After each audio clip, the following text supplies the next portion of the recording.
Hello there, Common Wolfram here. Why was Breath of the Wild 2 delayed? For more development time. They said it themselves, and though this might be right, there's probably a far more sinister reason that was behind the appearance of Eiji Aonuma on March 29th.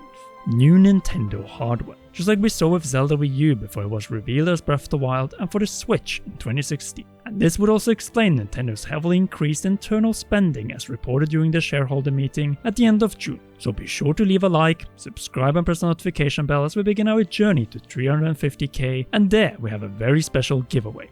One that has not yet been revealed by Nintendo.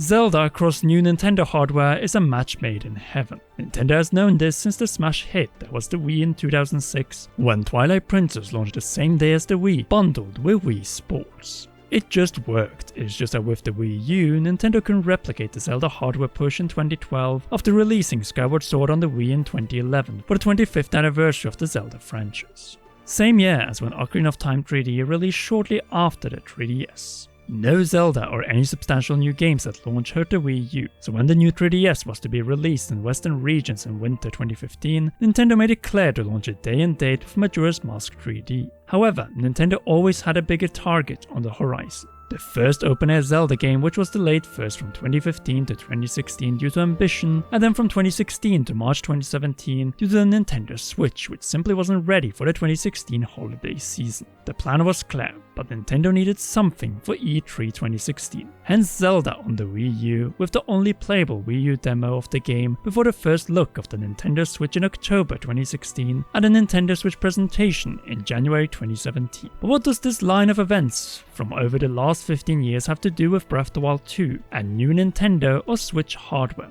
The answer? Everything. Nothing matters more for Nintendo than their hardware, since Nintendo games in the main markets are only available on their own systems. Hence why when we talk about the release of the sequel to The Legend of Zelda Breath of the Wild, we have to talk about the release of new hardware, that being a Switch 2 or equivalent to the long-rumored Switch Pro, or Switch equivalent to the DSi, the first TV upgrade. And what does that imply? That the footage from this system or model will look and run better than the current Switch models. Naturally, to not hurt especially the holiday sales of the current members of the Switch family of systems in 2022, this fact has to be hidden from the marketing of games coming out beginning from spring 2023. In other words, this could explain why Nintendo would focus their recent Direct so hard on games releasing before or during the 2022 holiday season, including third-party games. Let me detail this by going over the hardware pattern we've had thus far on the Nintendo Switch, starting from the original Nintendo Switch model in 2017. On March 3rd, 2017, the Nintendo Switch launched the same day as Breath of the Wild, and the latter pushed the sales of the former with Mario Kart 8 Deluxe and Splatoon 2 the first half year of the system. Then over 2 years later, in the second half of 2019, we first got the version 2 Switch with increased battery life, and the undockable handheld-only Switch Lite with Link's Awakening HD Remake in September. Slightly over 2 years later, in October 2021, Nintendo delivered a first visual upgrade, though only when undocked, with a built-in OLED display which launched the same day as Metroid Dread on October 8. Nintendo could have chosen Skyward Sword HD for this honor, but decided to demonstrate the superiority of the new display with Metroid Dread instead, as Metroid needed it, and the game, unlike Skyward Sword, was brand new. The point is, thus far Nintendo has upgraded the Switch the following ways every 2 fiscal years. First battery with the version 2 in 2019, then the undocked handheld built-in display with the dockable OLED model in 2021, which leaves us with the one feel that has remained unchanged since 2017, the big screen, our TVs. A Nintendo Switch model which finally improves the visual quality of our games, where they especially in the 2020s have taken a big graphical hit. Well, that is on modern 4K TVs, not so much on my old JVC from 2014. It is just that Nintendo is well Nintendo, and thus such an upgrade will not happen until we have entered a new Nintendo fiscal year, which begins with the end of the one we're currently in on March 31st, 2023. Until then, it is clear that Nintendo is spending more than usual on components and hardware that has not been present within the Switch up to now. This goes in line with the increased spending that Nintendo confirmed to their shareholders at the end of June. So for the rest of this video, we'll thus do our best to outline a theory of what is Nintendo's likely plan for Zelda marketing, but also other 2023 games, and this one might not be good news for the hopes of massive Nintendo reveals in the second half of 2022. We need to realize once and for all that if there's one most wonderful time of the year, then it is the holidays, and giving any reveals or even hints to new hardware before December 24th, 2022 could harm their sales severely. Needless to say, Breath of the Wild 2 and a new Switch model which can boost or upscale the resolution of this game to 1080p or even further beyond, thanks to the long-rumored Nvidia DLSS upscaling technology for an enhanced Switch TV experience, and with it detail and performance, has to be kept under the rug by Nintendo themselves. That is to say, until January 2023. All because of this hardware. Yes, the Switch was revealed in October 2016, but the Wii U was dead at this point, and the build-up for the Switch to succeed beginning from March 2017 was far more important than the 2016 holiday sales. But for a Pro model, there's no need to reveal it early or ruin the holiday sales for the well-selling Switch family of systems in 2022. That is the main difference from 2016 to 2022. And no E3 2022 gave Nintendo the perfect excuse to hold Zelda away until they revealed new hardware. A top model Switch both docked and undocked. In fact, this does not only concern Zelda Breath of the Wild 2, but every Switch game coming out after the top model is released from spring 2023. Say Bayonetta 3 if it has been delayed to 2023. Metroid Prime 4 obviously, and more importantly, in regards to games that are yet to be revealed, the next 3D Mario.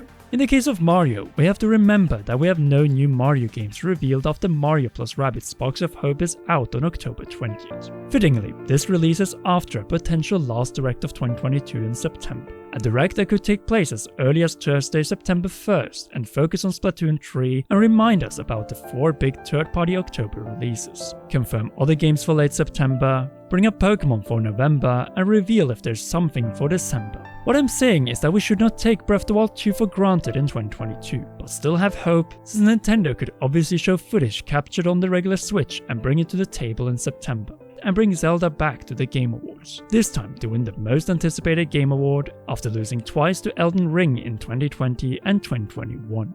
Joking aside, Nintendo might be preparing the final phase for the Switch featuring its most powerful model, which will make games starting with Breath of the Wild's sequel towards Metroid Prime 4 look and run better than the Switch has been capable of up to now, extending the life cycle of the Switch to 8 years with the new hardware and giving it a chance to surpass the most successful Nintendo system of all time in sales, the DS. At the same time, it will launch around 2.5 years before the successors of the PlayStation 5 and Xbox Series X in say the holidays of 2027. The more we think of it, the more the stars align here. Since what happened in the lead up to the Xenoblade 3 and Mini Partner Showcase Directs, E3 2022 was cancelled first physically in January and then digitally on March 31st, and just 2 days prior on March 29th, Nintendo officially delayed Breath of the Wild 2 to spring 2023. Not only that, in late April, the premiere of the Super Mario movie was delayed from December 2022 to April 2023. What begins in April? Nintendo's new fiscal year, as we have previously established, which would fit very well if there's a Mario tie-in game for this movie, which also is graphically stunning. New hardware releases during the Switch generation have been spaced out at least 2 fiscal years apart without any exceptions, and with the increased production spending in 2022, it is clear that Nintendo is preparing something big for 2023. A hardware combined with software move that will extend the lifecycle of the Switch from the typical 6 years to 8 years, securing 2 more years of sales before moving on. And guess what the new system in 2025 could launch with? A Breath of the Wild 2 deluxe version with all DLC and expansions included, along with obviously a new Mario Kart. Replicating the Mario Kart 8 Deluxe model and, well, new Zelda model, only reversed for the next system. As for Zelda marketing, let's just say that we have never had a Zelda Direct. In conclusion, new hardware and games looking and running better on said hardware might be the reason why we missed out on a presentation that could be a blend of E3 2017 Nintendo Spotlight and E3 2019 and 2021 Directs. What do you think of all of this? Do you think hardware is once again impacting the release of a new Zelda game? Sound off in the comment section down below. If you haven't already, then be sure to leave a like, subscribe and press the notification bell to help us towards 350k subscribers, next giveaway of said Nintendo hardware, and do not miss any upcoming videos. Finally, a big shout out to you for watching to the end and to all our patreon.com/ComeAround patrons, and in particular, role producer Choshash. You rock, and please enjoy one or both of these 2 awesome videos.